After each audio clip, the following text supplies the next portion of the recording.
Welcome to CBSE words. तो हम पढ़ रहे थे ग्रेड 8 साइंस का 9th चैप्टर और इस चैप्टर की 2 वीडियोस अपलोड हो चुकी हैं। अगर आपने नहीं देखा तो description as well as comment section में आपको प्लेलिस्ट का लिंक मिल जाएगा, वहां से देख सकते हो। आज का हमारा टॉपिक है 9.4 व्हाई डू ऑब्जेक्ट्स फ्लोट और sink in water. You must have observe that some objects float while others sink in water. आपने ये ऑब्जर्व किया होगा कि कुछ ऑब्जेक्ट फ्लोट करते हैं यानी तैरते हैं पानी पे, वही कुछ ऐसे हैं जो पानी में डूब जाते हैं, सिंक कर जाते हैं।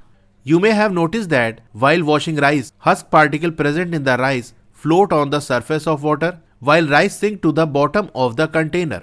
आपने हो सकता है नोटिस किया हो कि जब राइस को वॉश किया जाता है, चावल को धुला जाता है, तो जो हस्क पार्टिकल है उसके अंदर कुछ भूसी या चावल का थोड़ा छिलका वगैरह होता है, वो फ्लोट करने लगता है, तैरने लगता है। वही जो राइस है यानी जो चावल के दाने हैं वो सिंक कर जाते हैं।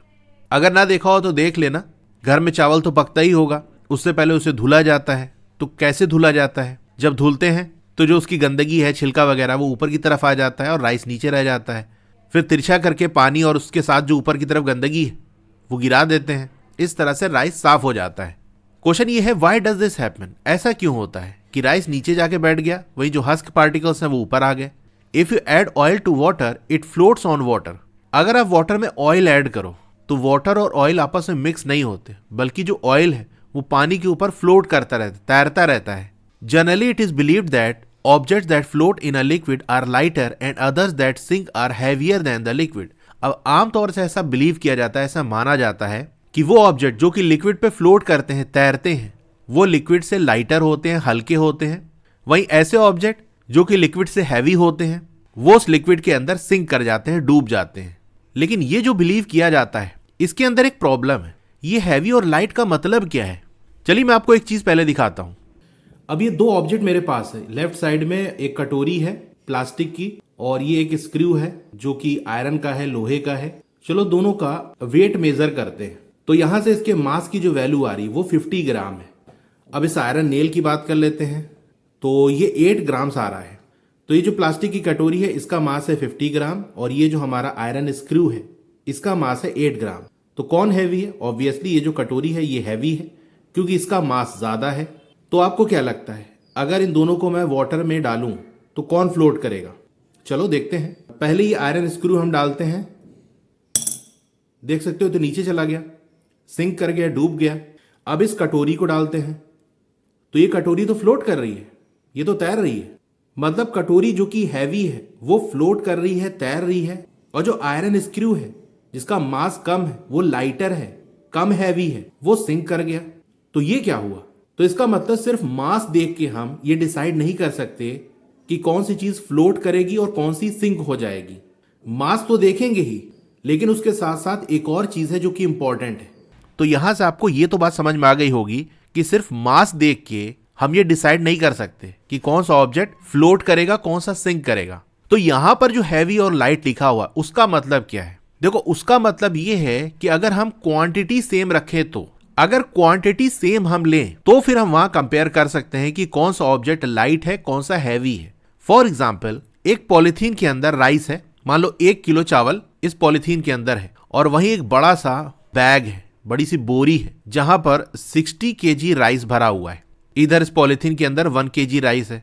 तो आप बताओ कि कौन सा हैवी होगा? ऑब्वियसली ये 60 केजी वाला जो बैग है वो हैवी होगा, भारी होगा। लेकिन दोनों में ही तो राइस है, दोनों में ही तो चावल है। ऐसा कैसे हो सकता है कि राइस ही है, एक राइस हल्का है, एक राइस भारी है? तो आप कहोगे क्वांटिटी का फर्क है। 1 केजी वाला जो राइस है उसकी क्वांटिटी कम है, 60 केजी उसकी क्वांटिटी ज्यादा है, वो ढेर सारा चावल है, इसलिए उसका वजन भी ज्यादा हो गया। तो कौन सी चीज हैवी है, कौन सी लाइट है, ये हम तब बता सकते हैं जब उसकी क्वांटिटी सेम है, कि भैया इतना ही चीज हमने ये वाली ली और इतना ही ये वाली ली। अब जरा इसका हम मास मेजर करते हैं तो जिसका मास ज्यादा होगा वो हैवी होगा, कि भैया उतना ही है, क्वांटिटी दोनों की सेम है, लेकिन ये वाले का वजन ज्यादा है, इसका मास ज्यादा है, तो ये ज्यादा हैवी है। अब क्वांटिटी से हमारा क्या मतलब है यहां पर? तो हमारा मतलब है वॉल्यूम। तो जब हम ये कह रहे हैं कि क्वांटिटी सेम हो, इसका मतलब हम ये कह रहे हैं कि वॉल्यूम अगर सेम है तो जो ऑब्जेक्ट उस लिक्विड से जिसके अंदर उसको डाला जा रहा है, जैसे वाटर के अंदर हम कोई चीज डाल रहे हैं, तो वो ऑब्जेक्ट जो सेम क्वांटिटी वाटर से हैवी होगा वो वाटर के अंदर सिंक कर जाएगा, डूब जाएगा। और वो ऑब्जेक्ट जो उतनी ही क्वांटिटी यानी उतने ही वॉल्यूम के वाटर से हल्का होगा, लाइटर होगा, वो फ्लोट करेगा, तैरेगा। अब यहाँ पर देखो हमने 3 क्यूब्स लिए हैं, एक आयरन है, एक वुड है और एक वाटर है। इन तीनों का हमने वॉल्यूम सेम रखा है। जैसे ये तीनों ही हमने 1 मीटर क्यूब लिया है, यानी ये जो क्यूब शेप आप देख रहे हो तीनों ही केस के अंदर इनकी लेंथ, ब्रेथ, हाइट ये तीनों ही 1 मीटर है। तो वॉल्यूम निकालने के लिए simple length multiply by breath multiply by height कर देते हैं। तो तीनों ही 1 मीटर है, तो इसकी वैल्यू आ जाएगी 1 मीटर क्यूब। अब इनका वॉल्यूम तो चलो हमने सेम कर दिया, लेकिन इसको जब हम वजन करेंगे, इसको तौलेंगे, तो क्या मास सेम आएगा? The answer is no. अलग अलग ऑब्जेक्ट का मास अलग अलग होता है, इवन आप क्वांटिटी सेम रखो तो भी। अब ये 2 ऑब्जेक्ट है मेरे पास, इनका जो शेप और साइज है वो बिल्कुल सेम है। जैसे मैं इसको बिल्कुल एक के ऊपर एक रखूं तो ये देख सकते हो बिल्कुल साइज इसका सेम आ रहा है। इधर से देख लो, इस साइड देख लो, इधर से, तो इन दोनों का शेप और साइज बिल्कुल सेम है। इनफैक्ट इनकी जो थिकनेस है वो भी सेम है। तो अगर शेप, साइज, थिकनेस सब कुछ इनका सेम है तो वॉल्यूम सेम होगा। लेकिन क्या वॉल्यूम सेम होने की वजह से मास भी सेम होगा? चलिए देखते हैं। ये इसका मास आ रहा है 12 ग्राम। अब इसका भी देख लेते हैं, ये 2 ग्राम आ रहा है। तो देखा वॉल्यूम सेम है बट मास अलग अलग है। अब ऐसा इसलिए क्योंकि ये दोनों जो चीजें हैं वो अलग अलग मटेरियल से बनी है। तो अलग अलग मटेरियल का मास अलग अलग होता है, चाहे हम उनकी क्वांटिटी को सेम रख लें, यानी दोनों का वॉल्यूम सेम है बट इनका मटेरियल अलग है तो मास अलग अलग है। तो यहां पर देखो इनकी मास भी मैंने लिख दिए हैं कि जैसे 1 मीटर क्यूब का एक आयरन पीस आप लो तो उसका मास होगा, उसको जब तौलोगे तो आएगा 7870 kg। वहीं वुड की बात कर लें तो वुड तो देखो डिपेंड करेगी कि इस पेड़ की लकड़ी है, कैसी लकड़ी है, अलग अलग टाइप की वुड होती है, सूखी है, गीली है। तो इसकी रेंज एक मोटी मोटी है 900 से 1500 kg। मतलब 1 मीटर क्यूब की आपने एक लकड़ी ले ली तो उसका मास 900 kg हो सकता है, 1500 kg हो सकता है, या इसके बीच में कोई सी भी वैल्यू हो सकती है। वहीं अगर हमने 1 मीटर क्यूब वाटर ले लिया इस वॉल्यूम का तो उसका मास आता है 1000 kg। अब देखो वॉल्यूम सबका सेम है तो सिंपल हम यहां पर देख लेंगे कौन सा हैवी है, यानी किसका मास ज्यादा है, किसका कम है। तो अगर हम आयरन को वाटर के अंदर डालें तो ये बताओ आयरन वाटर के अंदर सिंक करेगा कि फ्लोट करेगा, डूब जाएगा कि तैरेगा? तो वॉल्यूम तो हमने सेम रखा है। अब सिंपल मास कंपेयर करेंगे, आयरन और वाटर, इसमें से किसका मास ज्यादा है?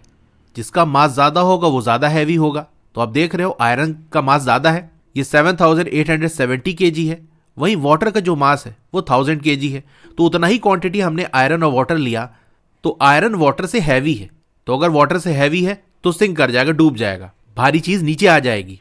वहीं अगर हमने ऐसी लकड़ी जिसका मास है 900 kg, 1 मीटर क्यूब वॉल्यूम का, इसको वाटर में डाल दिया तो अब बताओ ये जो वुड है, ये जो लकड़ी है, ये वाटर में फ्लोट करेगी या सिंक करेगी?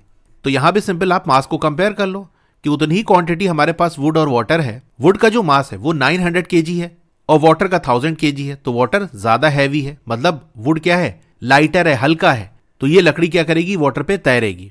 अ wooden stick and an iron rod may be of the same size yet the iron rod feels much heavier. तो जैसे कोई वुडन स्टिक ले ली और एक आयरन रॉड ले लिया तो हो सकता है उसका साइज सेम हो, लेकिन फिर भी जो आयरन रॉड है वो ज्यादा हैवी फील होगा। When you say that the iron is heavier than wood, we are referring to a special property known as density, which describes the heaviness of an object. तो जब हम ये कहते हैं कि आयरन वुड से हैवी है, लोहा लकड़ी से भारी है, तो हम एक स्पेशल प्रॉपर्टी को रिफर कर रहे होते हैं जिसको कहा जाता है डेंसिटी। ये डेंसिटी ऑब्जेक्ट की हैवीनेस को बताता है, भारीपन को बताता है। तो यहां से अब क्लियर हो गया होगा कि हैवी और लाइट का मतलब क्या है, किसको हम हैवी कहेंगे, किसको लाइट कहेंगे। तो अगर हम सेम वॉल्यूम की कई सारी चीजें लें, वहां पर जिसका मास ज्यादा होगा वो हैवी होगा, जिसका मास कम होगा वो लाइटर होगा, हल्का होगा।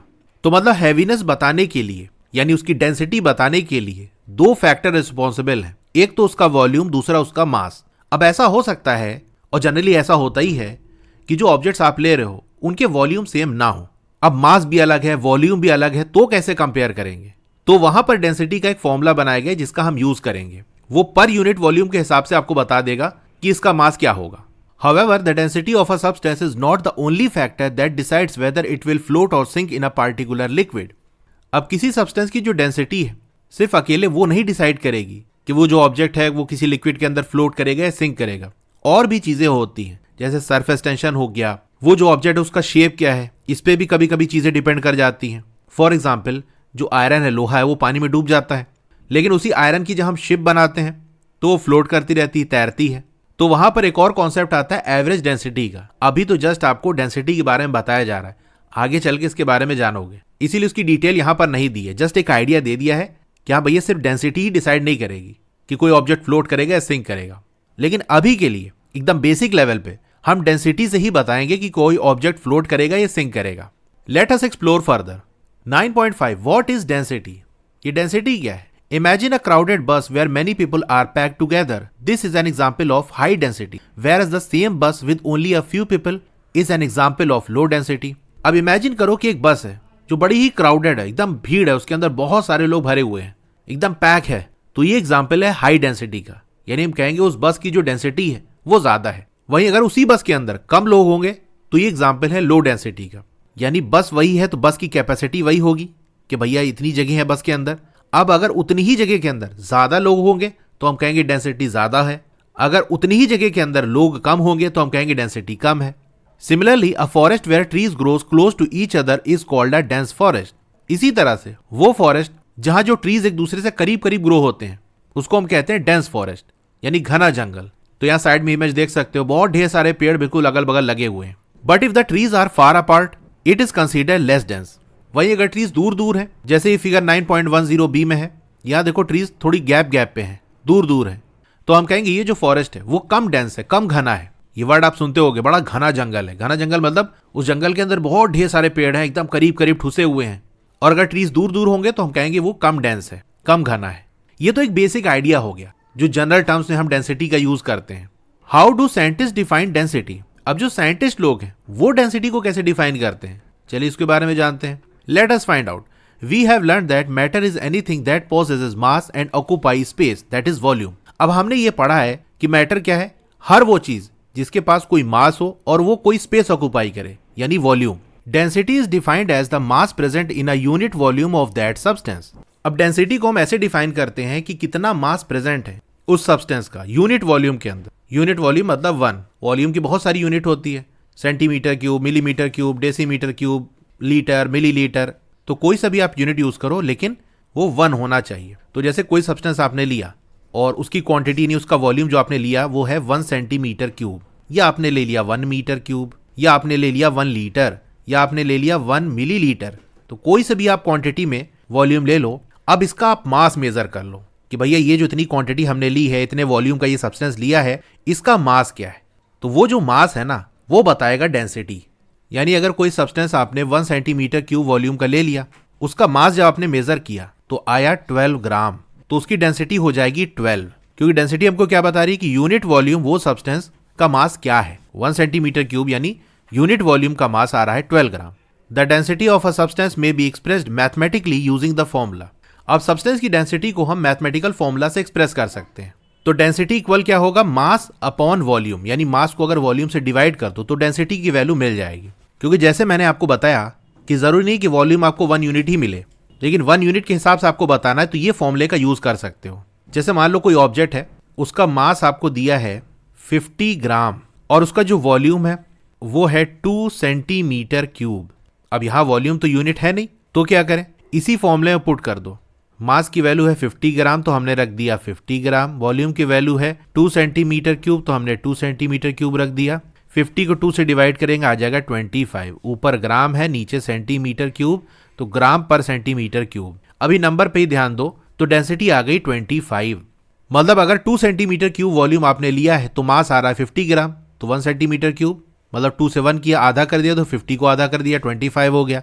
तो ये कंपैरिजन में आसानी होती है, वरना अगर अलग अलग क्वांटिटी होगी तो हम कंपेयर कैसे करेंगे? जैसे मान लो 2 बंदों ने टेस्ट दिया, एक बंदे ने जो टेस्ट दिया वो था 50 मार्क्स में से, उसका आया 50 में से 50, और दूसरा बंदा था उसने 100 मार्क्स का टेस्ट दिया, उसका मार्क्स आया 70। अब इन दोनों को कंपेयर कैसे करोगे? अब ये कहेगा मेरा स्कोर अच्छा है, मेरे 70 मार्क्स है, तुम्हारा तो 50 ही है। लेकिन 50 वाला कहेगा मैं 50 में 50 पाया हूं, तुम तो 100 में 70 पाए हो। तो ये प्रॉब्लम कैसे सॉल्व की जाए? तो इसके लिए हम ऐसा कर दें कि यहाँ डिनोमिनेटर में 2 मल्टीप्लाई कर दें, न्यूमरेटर में 2 मल्टीप्लाई कर दें, तो ये क्या बन जाएगा? 100/100 हो जाएगा। तो अब देखो कंपेयर हम कर सकते हैं कि उसी 100 में इसका 70 है, उसी 100 में इसका 100 है। तो अभी तक हमने क्या देखा? किसी भी ऑब्जेक्ट का जो हैवीनेस है वो उसकी डेंसिटी से डिफाइन होता है, और डेंसिटी का फॉर्मूला होता है मास अपॉन वॉल्यूम। तो अगर हमने डेंसिटी निकाल ली तो वहां से हम बता सकते हैं कि कौन सा ऑब्जेक्ट हैवी है, कौन सा लाइट है। जो हैवी होगा वो सिंक करेगा, डूबेगा, और जो लाइटर होगा यानी हल्का होगा जिसकी डेंसिटी कम होगी वो फ्लोट करेगा, तैरेगा। The density of a substance is independent of its shape और साइज। अब जो सब्सटेंस की डेंसिटी है वो इंडिपेंडेंट होती है, यानी डिपेंड नहीं करती शेप और साइज पे। यानी कि कोई ऑब्जेक्ट आपने लिया, उसकी डेंसिटी फाइंड आउट की, अगर उसका आप शेप चेंज भी कर दोगे ना तो उसकी डेंसिटी चेंज नहीं होगी, क्योंकि डेंसिटी के अंदर मास और वॉल्यूम ये दो चीज होती है। ये बताओ, शेप चेंज करने से क्या मास चेंज हो जाएगा? The answer is no. भाई कोई चीज उसमें ऐड थोड़ी ना कर रहे हो या उसमें से कुछ निकाल थोड़ी ना रहे हो, बस शेप चेंज कर रहे हो। जैसे मान लो कोई क्यूब शेप का ऑब्जेक्ट था, उसको आपने रोल करके स्फीयर बना दिया, गोल सा कर दिया, तो मास तो उतना ही रहेगा, बस शेप आपने चेंज किया है। क्या वॉल्यूम चेंज हो जाएगा? The answer is no. Shape change करने से वॉल्यूम चेंज नहीं होता। इसका एक एग्जाम्पल मैं आपको देता हूं कि जैसे मान लो एक बीकर के अंदर आपने वाटर लिया, 1 लीटर वाटर ले लिया। अब एक दूसरा कंटेनर जो ऐसे गोल सा है, मान लो राउंड बॉटम फ्लास्क ही है, इसके अंदर इस वाटर को आपने डाल दिया, तो अब ये जो है वाटर का शेप कैसा हो जाएगा? स्फेरिकल बॉल जैसा शेप हो जाएगा। अभी तक समवॉट सिलेंड्रिकल शेप था, तो आपने शेप चेंज किया, लेकिन वही जो यहां पर 1 लीटर वाटर था उसी को उठा के आपने इसमें डाला है, तो यहां भी कितना होगा? 1 ही लीटर होगा ना। वाटर ने अपना शेप चेंज किया लेकिन वॉल्यूम नहीं बदला। अगर ऐसा होता तो हम कहते भैया वो वाले बर्तन के अंदर दूध लेना, ऐसे घरों में मिल्क आता है ना, उस वाले बर्तन के अंदर ज्यादा लीटर होता है, इस वाले में लोगे तो कम हो जाएगा। तो भाई किसी भी बर्तन में लो, अगर दूध वाला आपको 1 लीटर दूध दे रहा है तो मिलेगा आपको 1 ही लीटर। ऐसा नहीं कि कंटेनर भी डिपेंड करेगा, ये वाला कंटेनर गोल सा, इसके अंदर ज्यादा लीटर आपको मिल जाएगा, ऐसा नहीं होता। तो शेप चेंज होने की वजह से वॉल्यूम चेंज नहीं होता। तो भैया ना मास चेंज हुआ ना वॉल्यूम चेंज हुआ, तो डेंसिटी कहां से चेंज हो जाएगी? अब साइज की बात कर लेते हैं। तो आप कहोगे साइज चेंज होने से तो मास और वॉल्यूम चेंज हो जाता है। भाई कोई ऑब्जेक्ट मान लो इतना बड़ा था, उसका हमने साइज चेंज कर दिया, इतना बड़ा कर दिया उसको, मतलब और क्वांटिटी हमने ऐड की तो उसका साइज बड़ा हो गया, या बड़े से हमने छोटा कर दिया तो मास भी चेंज हो जाएगा और वॉल्यूम भी चेंज हो जा रहा है, तो डेंसिटी चेंज हो जानी चाहिए। तो आप ये देखो दोनों चीज चेंज हो गई कि नहीं? मास भी चेंज हो गया, वॉल्यूम भी चेंज हो गया। चलो एग्जाम्पल से इसको समझते हैं। जैसे मान लो एक ऑब्जेक्ट था, उसका मास था 10 kg और उसका वॉल्यूम था 2 मीटर क्यूब। आपने उसके साइज को बड़ा कर दिया और चीजें उसमें ऐड करके उसका साइज इंक्रीज कर दिया, तो साइज इंक्रीज किया तो मास भी इंक्रीज हो जाएगा। जैसे मान लो अब हो गया 30 kg, तो वॉल्यूम भी इंक्रीज हो गया। अब वॉल्यूम इंक्रीज होके हो गया 6 मीटर क्यूब। अब दोनों केस में बताओ डेंसिटी क्या होगी? पहले वाले केस की बात कर ले। डेंसिटी नंबर 1, मास है 10 kg, वॉल्यूम है 2 मीटर क्यूब, आ जाएगा 5 kg पर मीटर क्यूब, ये डेंसिटी आ गई। अब सेकंड केस की डेंसिटी देखो, डेंसिटी नंबर 2, यहां पर मास है 30 kg, वॉल्यूम है 6 मीटर क्यूब, 6 5 30, आ जाएगा 5 kg पर मीटर क्यूब। तो दोनों केस के अंदर डेंसिटी तो वही आ रही है ना, 5 kg पर मीटर क्यूब। तो अगर किसी ऑब्जेक्ट का आप साइज चेंज करोगे तो उसका मास चेंज हो जाएगा, और मास के साथ साथ उसी रेशियो के अंदर वॉल्यूम भी चेंज हो जाएगा, तो डेंसिटी सेम ही रहेगी। तो जैसे मान लो एक आयरन का पीस आपने लिया, इसकी कुछ डेंसिटी है, इसको आपने ऐसे कट करके 4 पीस कर दिए, तो हर एक पीस की जो डेंसिटी है वो सेम रहेगी। यानी जो बड़ा वाला स्टार्टिंग में पीस था वो, और ये अब छोटे छोटे जो 4 पीसेस है, इन सभी की डेंसिटी सेम रहेगी, क्योंकि आपने कट करके साइज छोटा कर दिया तो वॉल्यूम छोटा हो गया, साथ में मास भी छोटा हो गया, तो उसी रेशियो के अंदर ये दोनों चीजें डिक्रीज हुई। However, it is dependent on temperature and pressure। तो जो डेंसिटी है वो शेप और साइज पे तो डिपेंड नहीं करती, लेकिन प्रेशर और टेम्परेचर पे डिपेंड करती है। इसकी डिटेल अभी आगे आएगी तो वहां देख लेंगे। Pressure primarily affects the density of gases while its effect on solids and liquids is negligible. अब जो प्रेशर है ना वो गैसेज की डेंसिटी को मेनली इफेक्ट करता है, लेकिन इसका जो इफेक्ट है यानी प्रेशर का जो इफेक्ट है सॉलिड पे और लिक्विड पे वो नेग्लिजिबल होता है, ना के बराबर होता है। यानी प्रेशर को चेंज करने की वजह से गैस की डेंसिटी तो चेंज हो जाती है काफी हद तक, लेकिन सॉलिड और लिक्विड की जो डेंसिटी है वो इतना ज्यादा चेंज नहीं होती। खैर प्रेशर और टेम्परेचर का इफेक्ट अभी हम आगे देखेंगे। The unit in which density is express will depend upon the units of mass and volume taken. अब डेंसिटी की यूनिट क्या होगी? तो डेंसिटी मास और वॉल्यूम से मिलकर बनी है, तो मास और वॉल्यूम की जो यूनिट आपने ली होगी उसी के अकॉर्डिंग डेंसिटी की भी यूनिट हो जाएगी। अब जैसा कि आपने पढ़ा है, the SI units of mass and volume are kilogram that is kg and cubic meter that is m और उस पे पावर 3 यानी मीटर क्यूब रिस्पेक्टिवली। अगर मास के SI यूनिट की बात करें तो ये होती है किलोग्राम, वॉल्यूम के SI यूनिट होती है मीटर क्यूब या cubic metre. Therefore the SI unit of density is kilogram per cubic metre. तो डेंसिटी है मास अपॉन वॉल्यूम। अब मास की जो SI यूनिट है वो है kg, वॉल्यूम की है cubic metre that is metre cube, तो डेंसिटी की यूनिट क्या आ जाएगी, SI unit kg per metre cube या kilogram per cubic metre. Kg यानी किलोग्राम, मीटर क्यूब यानी cubic metre, abbreviated as kg per metre cube. In case of liquids other units of density are also used for convenience. अब liquid के case में, यानी जब हमको liquid की density को मेजर करना होता है, तो अपनी आसानी के लिए हमने और भी कई सारी यूनिट्स बनाई है, सच as gram per millilitre abbreviated as G/ml and gram per cubic centimetre abbreviated as gram per centimetre cube. तो जब लिक्विड की डेंसिटी हम मेजर करते हैं तो ये दो और यूनिट है जो कि जनरली यूज की जाती है। एक ग्राम पर मिलीलीटर, यानी 1 ml कोई सब्सटेंस है तो उसका मास कितना ग्राम होगा। इसी तरीके से ग्राम पर सेंटीमीटर क्यूब या ग्राम पर क्यूबिक सेंटीमीटर, तो 1 सेंटीमीटर क्यूब वॉल्यूम का कोई सब्सटेंस, उसका मास कितना ग्राम होगा। कन्वर्जन फैक्टर फॉर डेंसिटी, अब डेंसिटी को एक यूनिट से दूसरी यूनिट में हम कन्वर्ट कर सकते हैं। जैसे यहां पर देखो लिखा हुआ है 1 kg पर मीटर क्यूब। अगर केजी की जगह हमको ग्राम करना है तो क्या करेंगे, 1 kg में 1000 ग्राम होते हैं, तो 1000 ग्राम पर मीटर क्यूब हो जाएगा। अब इसी तरह से वॉल्यूम की यूनिट अगर आपको चेंज करनी है, जैसे मान लो आपको मीटर क्यूब को लीटर में कन्वर्ट करना है, तो ये चीजें आपको याद होनी चाहिए कि 1 मीटर क्यूब इक्वल होता है 1000 लीटर के।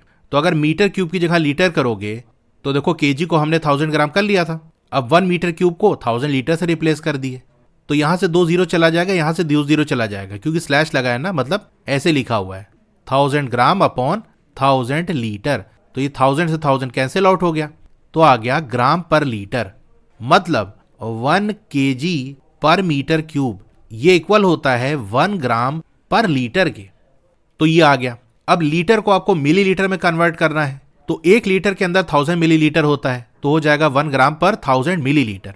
अब इसी तरह से एक और यूनिट होती है कि जो 1 ml है ना, वो इक्वल होता है 1 सेंटीमीटर क्यूब के, यानी एक क्यूब जिसकी लेंथ, ब्रेथ, हाइट ये सब इक्वल है, और किसके इक्वल है, 1 सेंटीमीटर के।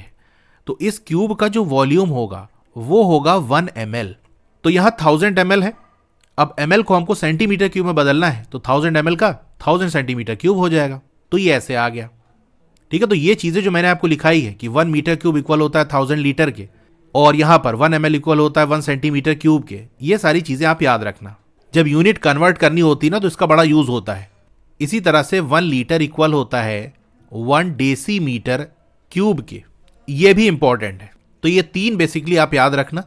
बाकी ये कन्वर्जन तो आपको याद होना चाहिए, लीटर से मिलीलीटर हो गया, मीटर, सेंटीमीटर, डेसीमीटर, डेकामीटर, ये सारा जो आपस में कन्वर्जन होता है, किलोमीटर, ये सब आपको मालूम होना चाहिए। The mass of 1 ml of water is close to 1 gram at room temperature. अब 1 ml वाटर का जो मास है वो 1 ग्राम होता है रूम टेम्परेचर पे। For the measurement of mass of water we generally consider the volume in ml and its mass in gram. जब water का मास हमको मेजर करना होता है तो वाटर का वॉल्यूम जो है वो हम ml में लेते हैं, और जो मास है वो ग्राम से फाइंड आउट करते हैं। Hence 10 ml of water would be approximately 10 ग्राम। इसीलिए 10 ml वाटर का जो मास होगा वो होगा 10 ग्राम।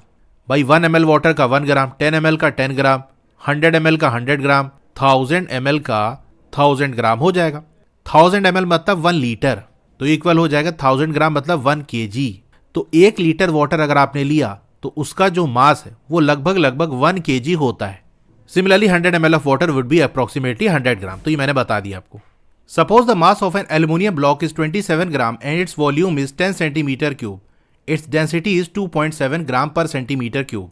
तो जैसे मान लो एल्युमिनियम का मास आपको दिया है 27 ग्राम और इसका वॉल्यूम दिया है 10 सेंटीमीटर क्यूब, तो डेंसिटी क्या हो जाएगी, मास जो कि 27 दिया है अपॉन वॉल्यूम जो कि 10 दिया है, तो 27 को 10 से डिवाइड करो आएगा 2.7, और मास ग्राम में दिया है तो ग्राम, और वॉल्यूम सेंटीमीटर क्यूब यानी क्यूबिक सेंटीमीटर में दिया है, तो ये वैल्यू आ गई।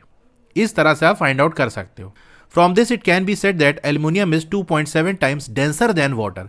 तो यहां से हम क्या कह सकते हैं कि जो एल्युमिनियम है वो 2.7 टाइम्स वाटर से डेंसर है, क्योंकि वाटर की डेंसिटी क्या है, आपको दिया है 1 ml वाटर का जो मास है वो 1 ग्राम होता है, तो वाटर की डेंसिटी क्या हो जाएगी, वाटर का जो मास है दैट इज जैसे हमने 1 ग्राम ले लिया अपॉन 1 ml।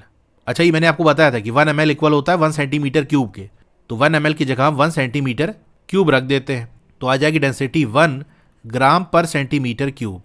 तो वाटर की डेंसिटी है 1 और एल्युमिनियम की है 2.7, उसी सेम यूनिट में यानी ग्राम पर सेंटीमीटर क्यूब में। तो एल्यूमिनियम की जो डेंसिटी है वो वाटर से 2.7 टाइम्स है कि नहीं। तो अब यहाँ से ये बताओ कि एल्यूमिनियम का एक पीस हम वाटर के अंदर डाल दें तो वो जो पीस है वो वाटर के अंदर सिंक करेगा कि फ्लोट करेगा। तो सिंपल हम डेंसिटी कंपेयर कर लेंगे कि भैया वाटर के अंदर डाल रहे हैं ना, और एल्यूमिनियम की जो डेंसिटी वो वाटर से ज़्यादा है, मतलब डेंसिटी ज़्यादा मतलब वो वाटर से ज़्यादा हैवी है, और वाटर से हैवी है तो नीचे जाके बैठ जाएगा यानी सिंक कर जाएगा, डूब जाएगा। We express this fact by saying that the relative density of aluminium with respect to water is 2.7। अच्छा, ये जो हमने कंपेयर किया है कि वाटर के कंपैरिजन में एल्यूमिनियम की डेंसिटी ये है, या इसी तरीके से दो सब्सटेंस की डेंसिटी को जो हम कंपेयर करके बताते हैं कि इसके कंपैरिजन में इस वाले सब्सटेंस की जो डेंसिटी है वो ये है, तो इसी को कहते हैं रिलेटिव डेंसिटी। जैसे यहां पर जो हमने बताया वो रिलेटिव डेंसिटी एल्यूमिनियम की विद रिस्पेक्ट टू वाटर, मतलब किससे आप कंपेयर कर रहे हो और किसकी बता रहे हो, ये दोनों चीज बताई जाती है। It is a number without any unit. अब ये जो रिलेटिव डेंसिटी है ना, इसकी कोई यूनिट नहीं होती, ये जस्ट एक नंबर है, क्योंकि सिंपल हम ये बताएंगे कि इससे इतना टाइम्स ग्रेटर है, इतना टाइम्स कम है, तो इसमें कोई यूनिट नहीं होती। क्योंकि यहाँ नीचे जो फॉर्मूला लिखा हुआ है इसका, उसको देखो जरा, relative density of any substance with respect to water.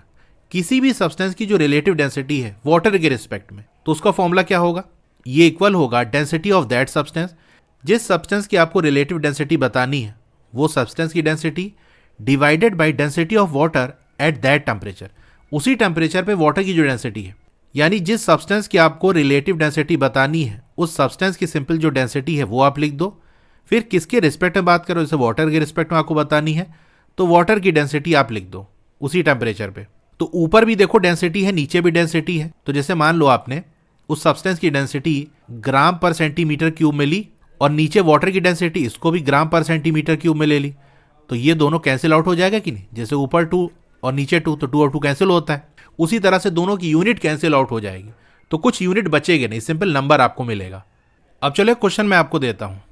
Find the relative density of iron with respect to oil. Iron की आपको रिलेटिव डेंसिटी बतानी है ऑयल के रिस्पेक्ट में। आपको यहां कह रहा है कि आयरन की डेंसिटी आप 7800 kg पर मीटर क्यूब ले लो, और ऑयल, अब देखो कौन सा ऑयल ले रहे हो उस पर डिपेंड करेगा। यहां एक ऑयल का आपको दिया है 910 kg पर मीटर क्यूब, तो रिलेटिव डेंसिटी का फॉर्मूला आप लगा दो। मैं यहां डायरेक्ट लिख देता हूं, क्या है डेंसिटी ऑफ दैट सब्सटेंस। किसकी रिलेटिव डेंसिटी आपको बतानी, आयरन की ना, तो आयरन की डेंसिटी आप लिख दो, ये है 7800 kg पर मीटर क्यूब डिवाइडेड बाई किसके रिस्पेक्ट में बतानी है, ऑयल के रिस्पेक्ट में। तो ऑयल की डेंसिटी क्या दी है आपको, 910 kg पर मीटर क्यूब।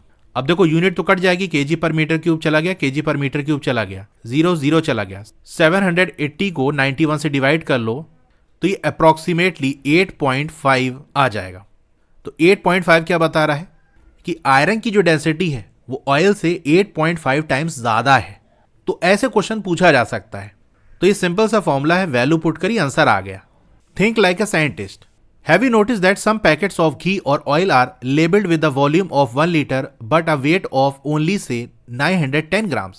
क्या कभी आपने नोटिस किया कि कुछ पैकेट घी के या ऑयल के उसमें लेबल होता है, नहीं लिखा होता है 1 लीटर, लेकिन उसका जो वेट है वो 910 ग्राम्स होता है।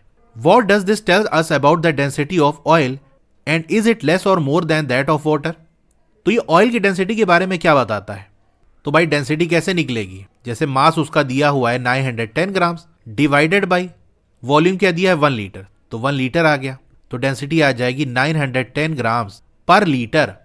अब वाटर की क्या डेंसिटी हमने देखी थी कि 1 ml वाटर का जो मास है वो 1 ग्राम है, तो 1000 ml वाटर का 1000 ग्राम होगा। 1000 ml मतलब 1 लीटर, तो 1 लीटर वाटर का जो मास है वो है 1000 ग्राम, तो डेंसिटी ऑफ वाटर क्या हो जाएगा 1000 ग्राम अपॉन 1 लीटर। तो वाटर की डेंसिटी आ गई 1000 ग्राम पर लीटर। अब जरा देखो कि ऑयल या घी इसकी डेंसिटी है 910 ग्राम पर लीटर और वाटर की 1000 ग्राम पर लीटर, तो किसकी डेंसिटी ज्यादा है, वाटर की डेंसिटी ज्यादा है। 9.5.1 डिटर्मिनेशन ऑफ डेंसिटी। तो डेंसिटी कैसे फाइंड आउट करेंगे। The density of an object can be determined by measuring its mass and volume. तो डेंसिटी को डिटरमाइन करने के लिए हमको मास और वॉल्यूम को मेजर करना पड़ेगा, फिर इनकी वैल्यूज जब हम फॉर्मूले में रखेंगे तो हमको डेंसिटी मिल जाएगी। तो अब मास और वॉल्यूम को कैसे मेजर करेंगे, चलिए वो देखते हैं। How to measure mass. You learn the term mass in Curiosity grade 6। तो ग्रेड 6 में आपने मास के बारे में पढ़ा है। Mass is the quantity of matter present in any object. किसी भी ऑब्जेक्ट के अंदर कितना क्वांटिटी मैटर का प्रेजेंट है, यानी कितना मटेरियल उसके अंदर भरा हुआ है, वही उसका मास है। The instrument use to measure the mass of an object is known as balance. अब वो इंस्ट्रूमेंट जिसका यूज किसी भी ऑब्जेक्ट के मास को मेजर करने के लिए किया जाता है उसको हम बैलेंस कहते हैं, यानी तराजू। You must have seen various type of balances used by shopkeepers. आपने अलग अलग तरीके के बैलेंसेज शॉपकीपर को यूज करते हुए देखा होगा। एक तो वो पुराना वाला तराजू जिसमें एक साइड वेट रखते हैं यानी बट्टा या बटखरा, और दूसरे साइड जिसका मास हमको मेजर करना होता है वो रखते हैं। फिर दोनों को बैलेंस कराते हैं, तो जब दोनों लेवल बराबर हो जाता है तराजू का, तो वहां से हमको मास की वैल्यू मिल जाती है। बाकी अब तो डिजिटल वाला यूज किया जाता है, उसके ऊपर आपने ऑब्जेक्ट को रखा और वो आपको मास बता देगा। इसी के साथ साथ एक हैंग करने वाला होता है जिसमें एक हुक टाइप का होता है, उसमें ऑब्जेक्ट को लटका देते हैं और वहां से भी आपको मास की वैल्यू मिल जाती है। तो कई तरीके के जो बैलेंसेज हैं यानी तराजू है उसको आपने देखा होगा। Here we are using a digital weighing balance to measure the mass. अब यहां पर हम डिजिटल वेइंग बैलेंस का यूज करेंगे मास को मेजर करने के लिए। You learn in the chapter Exploring Forces that on earth weight and mass are closely related. अब एक्सप्लोरिंग फोर्सेज वाले चैप्टर में आपने पढ़ा होगा कि अर्थ पे वेट और मास क्लोजली रिलेटेड होते हैं। डिटेल में मैंने एक्सप्लेन किया था कि वेट और मास क्या होता है, इनका डिफरेंस क्या होता है, अगर वेट पता है तो मास कैसे निकलेगा, मास पता है तो वेट कैसे निकलेगा। बेसिकली ये फॉर्मूला होता है weight is equal to mass multiply by G. G की वैल्यू अर्थ पे होती है 9.81 मीटर पर सेकेंड स्क्वायर। इसी को राउंड ऑफ करके कहीं पर 9.8 कर दिया जाता है, और सिंपल बनाने के लिए इसको 10 भी लिया जाता है। तो जैसे किसी ऑब्जेक्ट का आपको मास पता है तो वेट निकाल सकते हो, वेट की वैल्यू पता है तो जी से डिवाइड कर दो, मास मिल जाएगा। ठीक है, इसके बारे में हम डिटेल में पढ़ चुके हैं उस चैप्टर में, तो अगर आपको कोई कंफ्यूजन है तो वो वाली वीडियो जाके देख सकते हो। You may major the mass by doing the following activity. अब आप मास को मेजर कर सकते हो ये एक्टिविटी करके। Activity 9.3 let us measure. चलो मेजर करते हैं। Switch on the digital weighing balance. तो ये देख सकते हो यहाँ पर ऑन ऑफ की बटन है, इसको पहले प्रेस कर लेना है। अब जो इनिशियल रीडिंग है यहाँ पर जो आपको दिख रहा है उसको ऑब्जर्व करो, ये रीडिंग 0 होनी चाहिए। अगर ये 0 नहीं है तो यहाँ टेयर का आपको ऑप्शन दिख रहा होगा, इसको हम प्रेस कर देंगे। जैसे मान लो कोई चीज हमको मेजर करनी है इस पेट्री डिश में रख के, तो अगर आप इस पेट्री डिश को रखोगे, हमको पेट्री डिश का वेट नहीं चाहिए, हमको बेसिकली इसके अंदर जो चीज रखेंगे उसका वेट चाहिए। लेकिन अभी पेट्री डिश जो हमने रखी तो इसमें देखो 10 ग्राम वेट दिखा रहा है। तो जैसे ये मेरे पास एक सीमेंट का पीस है, इसका वेट मुझे चाहिए। अगर मैं इसको इस पे रख दूंगा तो पेट्री डिश और इसका मिलाकर वेट बताएगा, लेकिन मुझे तो सिर्फ इसी का वेट चाहिए। तो इसके लिए आपको यानी इसको 0 करने के लिए आपको टेयर प्रेस करना पड़ेगा। तो अब देखो ये 0 हो गया। अब मैं इसमें यहां पर वेट रखूंगा तो सिर्फ इसी का वेट बताएगा। तो ये जो सीमेंट का पीस है इसका वेट आ रहा है, यानी इसका जो मास है वो 16 ग्राम्स है। इसी तरह कहीं कहीं पर रीसेट का बटन होता है तो वो आप प्रेस कर सकते हो। अभी जो टेयर वाला ऑप्शन है ये वहां पर ज्यादा यूजफुल है जो हमको कोई लिक्विड वाली चीज मेजर करनी हो, क्योंकि ये जो स्टोन है इसको तो हम डायरेक्ट रख सकते हैं। देखो हमने ये ऐसे डायरेक्ट रख दिया तो यहां से भी हमारा 16 ग्राम आ गया। लेकिन अगर कोई लिक्विड वाली चीज मेजर करनी हो तब तो वो किसी कंटेनर में ही होगा ना। तो अगर कंटेनर के साथ हम मेजर करेंगे तो कंटेनर का भी मास आ जाएगा, लेकिन हम वो नहीं चाह रहे हैं।